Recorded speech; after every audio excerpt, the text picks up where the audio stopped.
Sri Aurobindo Ghosh's idea was that you see the consciousness keeps on evolving from from inorganic to organic to life forms to trees and then animals and then humans, then finally God and then reality, gods and Correct. reality. So he believed that if a life consciousness is evolved into a human being, it will not go back to in the evolutionary scale down nayota karke. It was his belief. So Babuji Correct. says it is wrong, and then he says a man can become an animal. Hmm. So that's thing. If you have animal tendencies, you'll become an animal. But gradually, when that period is over, he'll again evolve back into man. And from man, man has got a discriminative sense. He can become an animal or he can become a god or completely realize his true divine nature. Oh, that freedom, Correct. that I is. think the person asking the question asked whether a animal can become a man, and He, then he, that's why he has Babuji said answered that that. he says he'll evolve When the and period is exhausted, evolution, whether you like it or not, everybody is evolving to become God actually. hmm. So in our cases, we are suddenly got access to a guru who can transmit the divine impulse. As a result of the transmission of divine impulse, the soul gets awakened. Hmm. Unless the soul is awakened, the real journey doesn't begin. So it is only at the intellectual sphere only. You'll read books, intellectually have some knowledge, but that does not solve the problem at all. So unless they start doing some practice, it's not possible. Correct. This, Today's message from basic writing, right, sir? yeah, basic writing. We'll read half of it, especially Yeah. because it's a good refresher for all of us. The number of times you read him, it will be better to that extent. This is from, we are reading from the chapter called Guru from Reality at Dawn. A real teacher is not one who can explain to us the soundness of the religious dogmas or who can prescribe to us do's and don'ts. Almost every one of us knows enough of it. What we stand in need of from a guru is a true impulse to effect the awakening of the soul. This is the point. Awakening of the soul is important. And his direct support in the course of our further march on the path of realization. Such a man we have to seek for if we aim at success. It is therefore evident that while judging a man for our spiritual guide, we must not take into account not his learning or miracles, but his practical achievements in the field of realization. Mind you, this Guru chapter, Sir has made it clear, it doesn't just simply mean Babuji Maharaj, it applies to a trainer or a preceptor. Hmm. So I want this to be kept in mind. So we are all evolving consciously or consciously towards perfection. On the way, Babaji has requested some people to work on his behalf, and then he has given them the power to transmit this spiritual impulse. That's a Hmm. different matter. Yeah. Uh, a man who is himself free can free you from eternal bondage.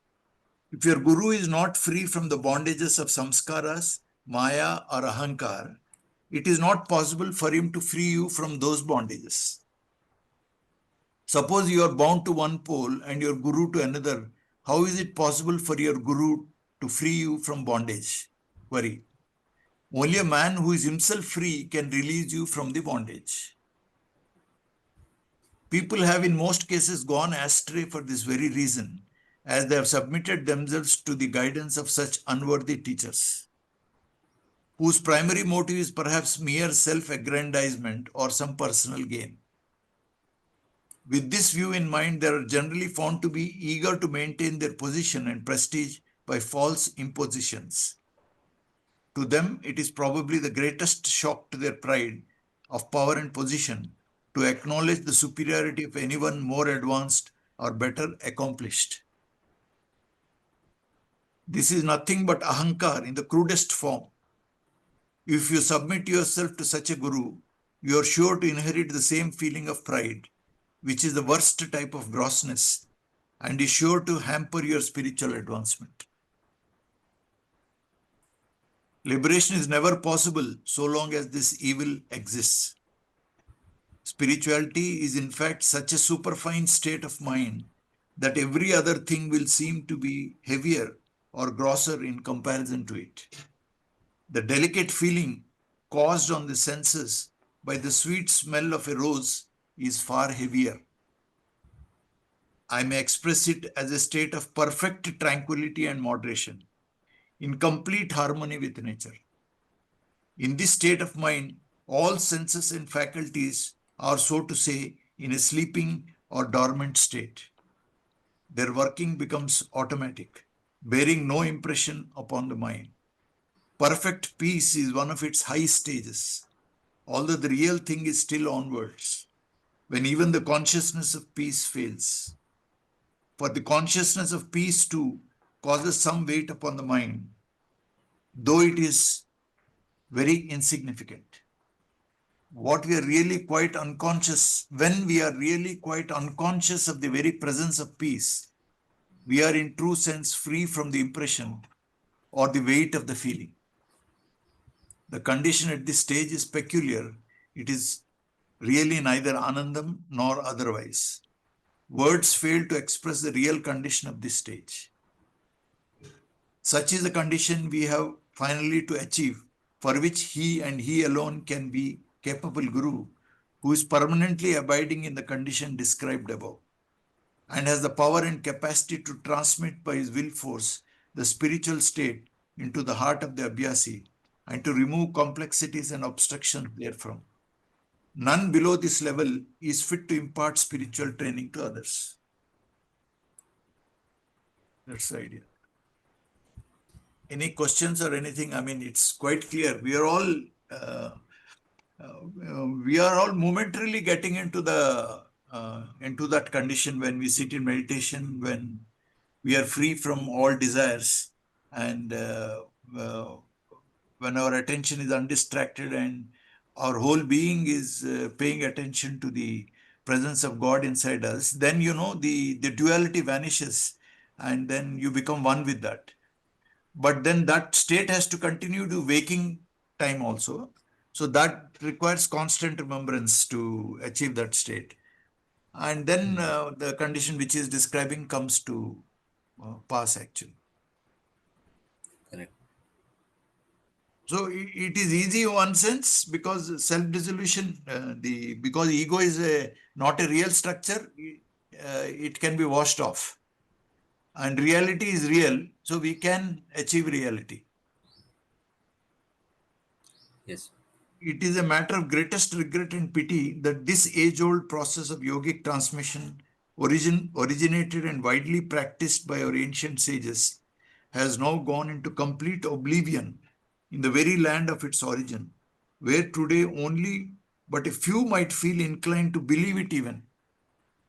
Some people try to ridicule it by misinterpreting it as nothing but mesmerism or hypnotism. I have explained this point in my book, Efficacy of Raja Yoga. Here, I may assure you that spiritual training for the attainment of the higher stages is only possible by the process of yogic transmission and by no other means. Frequent reference to this process in the present society of educated persons has led certain religious teachers today to defend their inefficiency in this respect by explaining to people that there is nothing peculiar about transmission. It generally happens when you are in the company of a Mahatma or a saint, that you are to some extent relieved of your disturbing thoughts and feel comparatively calm for a while. This they claim to be due to the effect of transmission by the Mahatma. He is making a clear distinction between transmission and the automatic radiation. When you meet any person, the condition of the mind of that person casts an influence on you. So that is not transmission. Transmission is a specific will with a particular intention behind it. Those who offer this explanation mean only to deceive the public with a view to whitewash their incapacity. What they interpret as transmission is really the automatic radiation of pious Paramanus, fine particles from the Mahatma. It affects all those assembled there, with the result that calmness prevails to some extent, so long as they are there. It is only a natural process and has nothing to do with transmission. That means he also gives this example. He says, when you're in the company of a pious person, temporarily your mind becomes calm, and then your tendencies of the mind are quietened, and you experience a kind of tranquility or peace. You can think that that person is fit enough to be a spiritual trainer. Several places he gives that example. But here he's making a distinction between just pious Paramanus, the fine particles transmitted, flowing from a mind of a person. That is different from transmission. It is not only from a Mahatma or saint that such Paramanus radiate, but also from everyone, whether pious or wicked, saintly or devilish. If you are for some time with an impious or morally degraded person, you find similar impious Paramanus radiating from him and affecting you, with the result that you find your thoughts flowing in the same channel for the time being. The effect of such radiation remains only for a little while and disappears when you are away from it. This is the reason why often religious teachers are found to be making complaints of indifference of the people to follow what they preach to them. They say that people, when they go back after hearing their Upadesh, sermons, cast off all they have heard then, and they're retaining nothing of it in their mind. I think it is not the people, but the teacher of the Upadeshak, preacher, who is really to be blamed for it, for he has not the capacity or power to transmit what he means to preach from the platform. Similar views are expressed in connection with Sankirtan performances. The peaceful atmosphere created on such occasions is claimed to be due to the effect of transmission. It is really the result of vibrations produced by the sound of singing in a chorus. That's why you see the music performances, like huge music performance happen in the Western India also.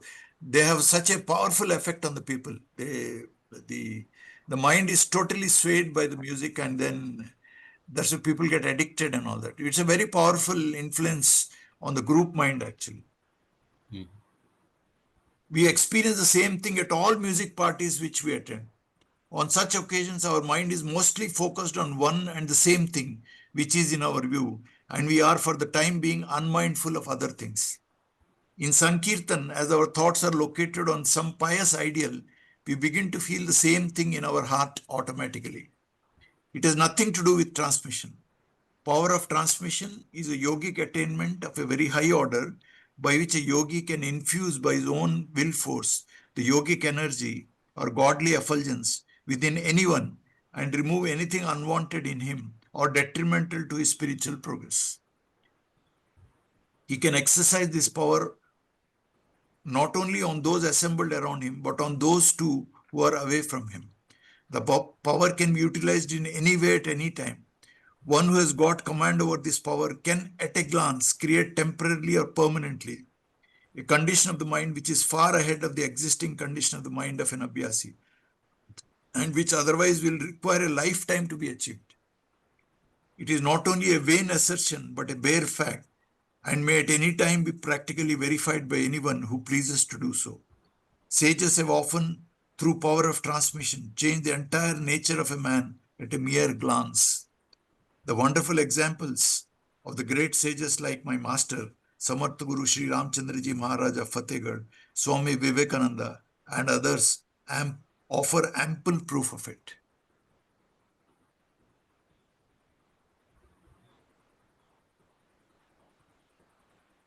The solution of the problem as to what sort of a man should be selected as a guide or guru is not difficult to seek. When our eyes are fixed on the goal, on the final goal, we can never be satisfied with anyone who appears to be short of mark.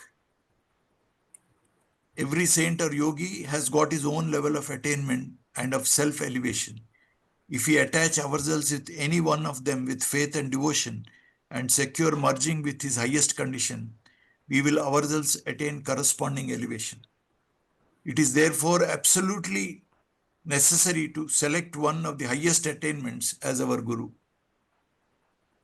For example, I was reading his autobiography. He keeps addressing Lalaji Maharaj as uh, my dear revered guru of both the worlds, he says. I mean, this world or brighter world, whatever.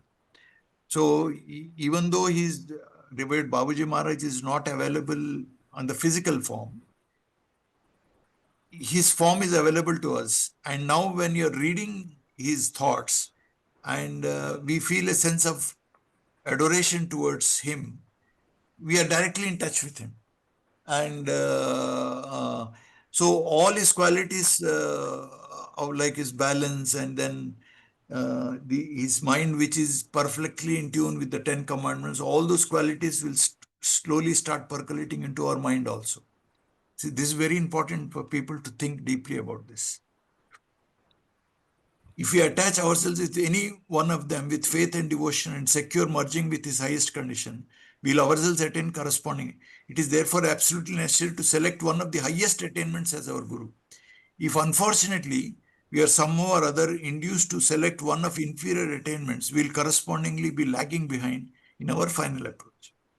Ordinarily, a spiritual teacher should never consider himself fit for training others, unless he has secured his approach up to Brahmanda Mandal at least, where everything appears in the subtle form, before it actually takes place in this material world. When a teacher has connected himself with that plane or sphere, he is constantly in touch with the inexhaustible storehouse of power. On the other hand, if a man takes up the job of training others in spirituality before acquiring this stage, he not only begins to lose his own power, but is contaminated with the samskaras and grossness of those under his training, with the result that very soon he himself gets spoiled. In our mission, permission to impart training is not generally granted at this stage even. Really, a man is fit for the work of training only when he does not entertain in his heart the slightest impression of being a teacher or guru. I believe that if the idea of being a guru crosses his mind even once in life, he becomes unworthy of being a guru for all his life. The very presence of this idea shows that he cherishes in his heart a feeling of self-importance or greatness. The consciousness of being a master, if maintained, soon develops into pride, the crudest form of ahankar, and consequently into its resultant defect, which are the worst drawbacks in a guru. It is therefore essential for a man to get rid of these evils before he comes out into the field as a guru. God is a real guru or master, and we get light from him alone. But as it is extremely difficult for a man of ordinary talents to draw inspiration from God direct, we seek the help of one of our fellow beings who has established his connection with the Almighty. It is thus quite evident that if a man comes out as a guru or master, he has usurped the position really due to God, and as such, it is nothing but mere blasphemy. He must therefore treat himself as the humblest servant of God, serving humanity in the name of the great master. There will thus be no room for ahankar and for its resultant evils, which are unfortunately too common nowadays. Reality is totally absent when these evils prevail. A guru or teacher must therefore banish from his heart even the slightest feeling of greatness and superiority, and consider himself as the humblest associate or a servant of humanity. My master of revered memory was an example. All through his life, he treated his associates as brethren. The idea that they were his disciples never once crossed his mind. He was ever ready to offer personal services, even to his disciples, and very often he did it without letting it come to their knowledge. I think and feel it is an essential thing for a guru to give up his masterly position and feel himself as an ordinary servant of humanity.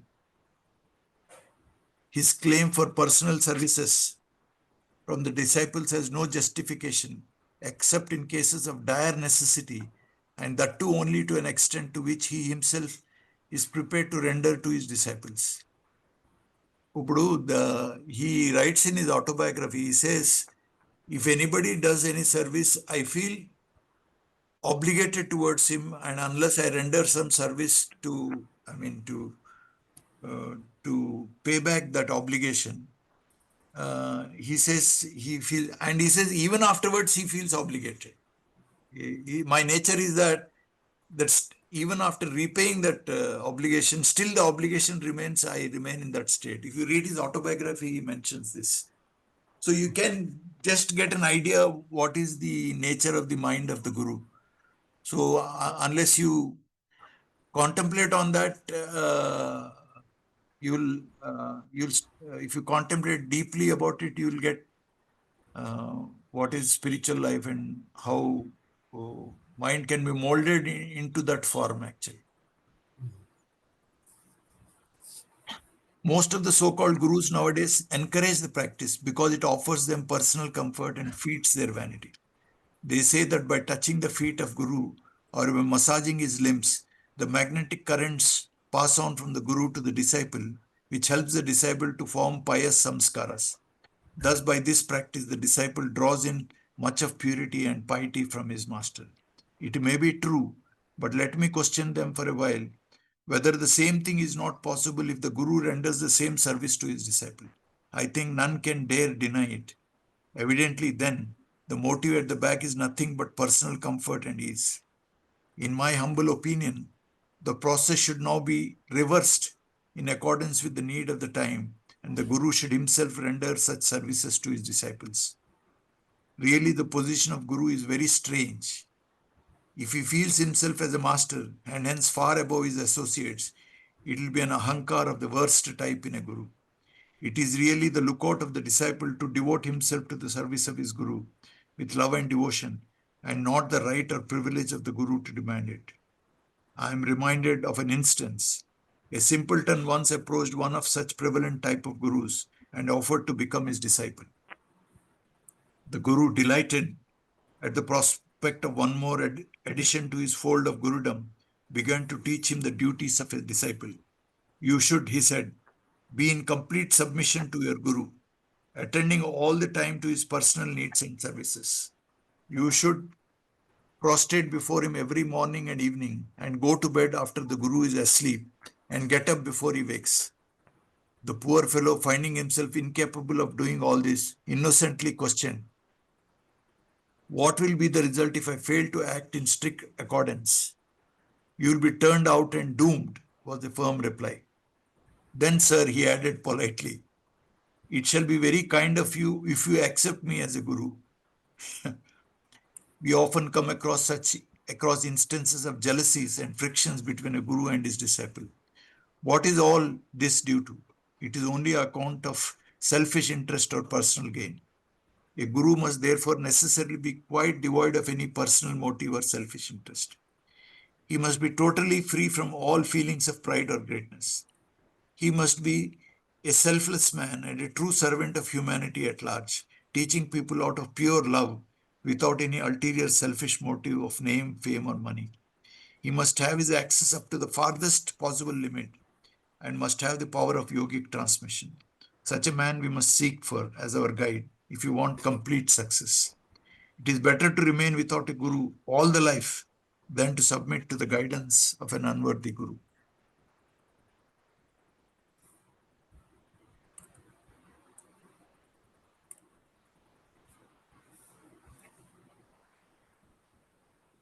Basically, it means the guru should be totally free from the idea of ego.